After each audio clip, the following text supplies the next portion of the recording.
నమస్కారం. ఈనాటి మన ప్రత్యేక విశ్లేషణకు స్వాగతం. ఈరోజు మనం ఒక అతి ముఖ్యమైన విషయాన్ని, మన ఆరోగ్యాన్ని నేరుగా శాసించే ఒక ఫుడ్ డివైడ్ గురించి మాట్లాడుకోబోతున్నాం. ఒకసారి ఆలోచించండి, మనం తినే ప్రతి ముద్ద ఒక చాయిస్.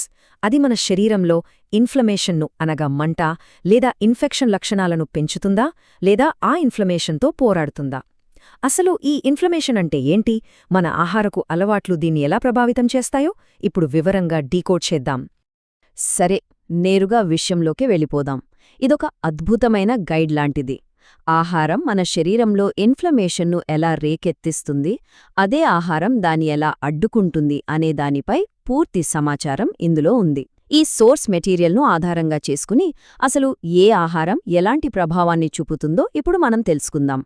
ఈ మొత్తం విశ్లేషణను 5 స్పష్టమైన భాగాలుగా విభజించుకుందాం. 1. ఆహారంలో ప్రధాన విభజన. 2. ఇన్ఫ్లమేషన్ పెంచే కారకాలు. 3. ఇన్ఫ్లమేషన్ తగ్గించే ప్రోటీన్లు, కొవ్వులు. 4. ఆరోగ్యాన్నిచ్చే కూరగాయలు, సుగంధ ద్రవ్యాలు. ఇక 5. అతి ముఖ్యమైన ఆహార వ్యత్యాసాలు. సరే, ఇక ఏమాత్రం ఆలస్యం లేకుండా మొదలుపెడదాం. ముందుగా మన మొదటి విభాగం, ఆహారంలో ప్రధాన విభజన. మనం పరిశీలిస్తున్న ఈ సోర్స్ మెటీరియల్ ప్రకారం మనం తీసుకునే ఆహారం శరీరంలో రెండు విభిన్న ఫలితాలను ఇస్తుంది. మధ్యమార్గమంటూ ఏమీ లేదు. అది అయితే వ్యాధిని పెంచుతుంది లేదా ఆ వ్యాధిని తగ్గిస్తుంది, అంతే. ఇక రెండవ విభాగం ఇన్ఫ్లమేషన్ పెంచే కారకాలు. అవును, వీటిని మనం ఒక రకంగా నేరస్తులుగానే పరిగణించాలి. ఇవి మన శరీరంలో ఎలాంటి ఆరోగ్య సమస్యలకైనా పునాది వేసే ప్రాథమిక విలన్స్ అని స్పష్టమవుతోంది. అవేంటో చూద్దాం. ఆ జాబితాలోని కొన్ని ముఖ్యమైన, మనందరికీ తెలిసిన పేర్లనొకసారి గమనిద్దాం. డీప్ ఫ్రై చేసిన ఆహారాలు, బాగా ప్రాసెస్ చేసినవి, ప్యాక్ చేసిన దాదాపు అన్ని రకాల ఫుడ్స్, ఫాస్ట్ ఫుడ్స్, అలాగే సోడా లాంటి తీపి పానీయాలు. ఆహారాన్ని ఎక్కువగా ప్రాసెస్ చేయడం వల్ల మన శరీరంలో ఇన్ఫ్లమేషన్ ఎంత వేగంగా, ఎంత ప్రమాదకరంగా పెరుగుతోందో ఈ జాబితా మనకు హెచ్చరిస్తోంది. కానీ ఇక్కడే ఒక పెద్ద ట్విస్ట్ ఉంది. సాధారణంగా మనమేమనుకుంటాం, రిఫైన్డ్ చేసిన ధాన్యాలు మాత్రమే ప్రమాదం అనుకుంటాం కదా.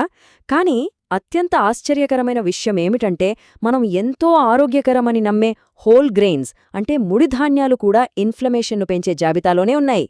పిండి, ధాన్యాల ఉత్పత్తులన్నీ కూడా ఈ ప్రో ఇన్ఫ్లమేటరీ కేటగిరీలోనే చేర్చబడ్డాయి. ఇది నిజంగా ఆలోచించాల్సిన విషయమే కదా. అలాగే ఆహారంలో దాగి ఉండే కొన్ని అదృశ్య శత్రువులు కూడా ఉన్నాయి. వాణిజ్యపరంగా లభించే సలాడ్ డ్రెస్సింగ్స్, ట్రాన్స్ ఫ్యాట్స్, మార్గరీను, ముఖ్యంగా మొక్కజొన్న, ప్రత్తిగింజలు, కనోలా, సోయా లాంటి ఇండస్ట్రియల్ సీడ్ ఆయిల్స్ అన్నీ కూడా ఇన్ఫ్లమేషన్ను అమాంతం పెంచేవే. మనం రోజువారీ వంటకాల్లో వాడే నూనెల ఎంపిక ఎంత కీలకమో దీన్ని బట్టి అర్థం చేసుకోవచ్చు. ఇప్పటివరకు మనం సమస్య గురించి మాట్లాడుకున్నాం, ఏవి తినకూడదో తెలుసుకున్నాం. మరి పరిష్కారమేంటి? ఇన్ఫ్లమేషన్ను తగ్గించి మనల్ని కాపాడే ఆ యాంటీ ఇన్ఫ్లమేటరీ ఆహారాలు ఏవి?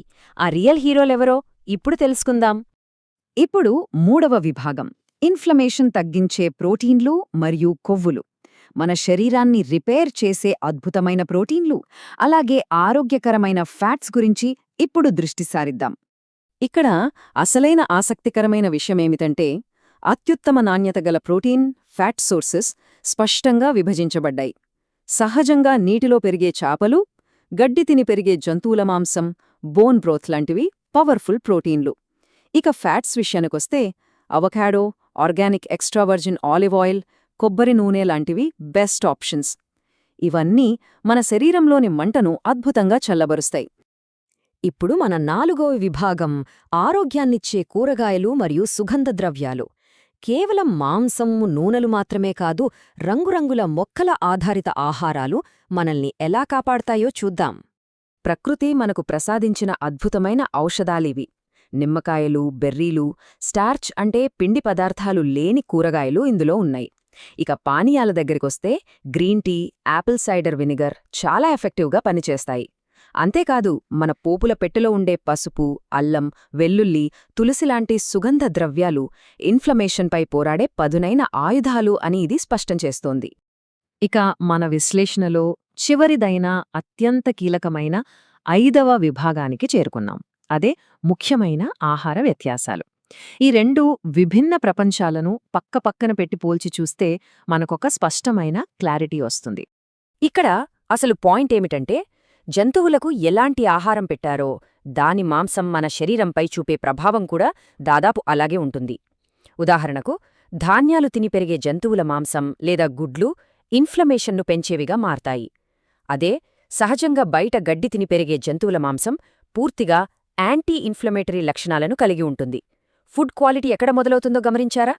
సరిగ్గా నూనెల విషయంలో కూడా ఇదే సూత్రం వర్తిస్తుంది. విపరీతంగా ప్రాసెస్ చేయబడిన కార్న్, సోయా లాంటి సీడ్ ఆయిల్స్, మార్గరీన్ ఇవి ఇన్ఫ్లమేషన్ను అమాంతం పెంచేస్తాయి.